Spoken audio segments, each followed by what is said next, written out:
And so I can't, like I said before, and I say over and over again, I can't tell you what to do. You're all grown up. I wouldn't dare tell you what to do.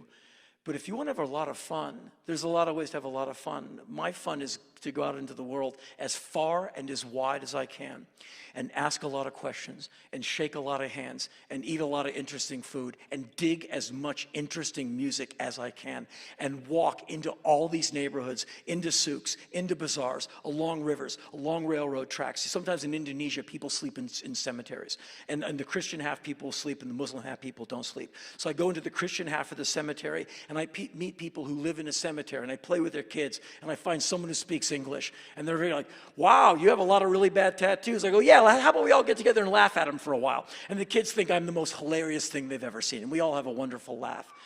And this breaks down the idea of war. It breaks down the idea that part of your duty as a human, as an educated, culturalized person, isn't to go out into the world and spread some of that. And that is I am convinced, that is the only way the world is going to get better. It is not going to come from any government. I'm not cynical, but I do not expect any government in my country or anywhere else to make anything better for its people. I think in America, corporations run the government, both sides of the aisle play into it. And so, like I said, we the people, done.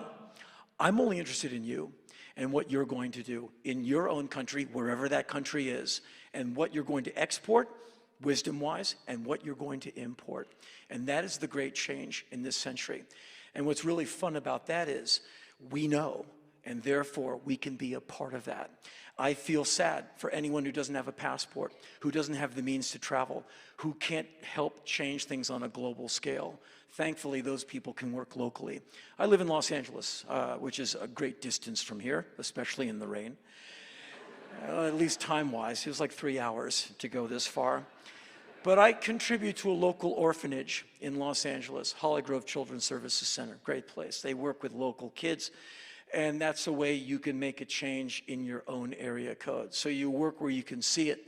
Think if everyone did that, if everyone extended themselves that much, and they tried to make that much of a difference, and you add that to that, to that, to that, to that, to that, to that, and all of a sudden the world is a different place.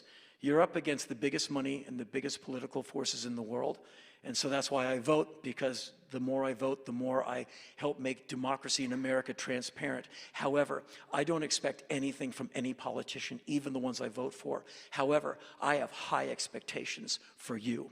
My chips are on you. I'm betting on you to make this century better. You are what I depend on, and I do not think we are going to fail.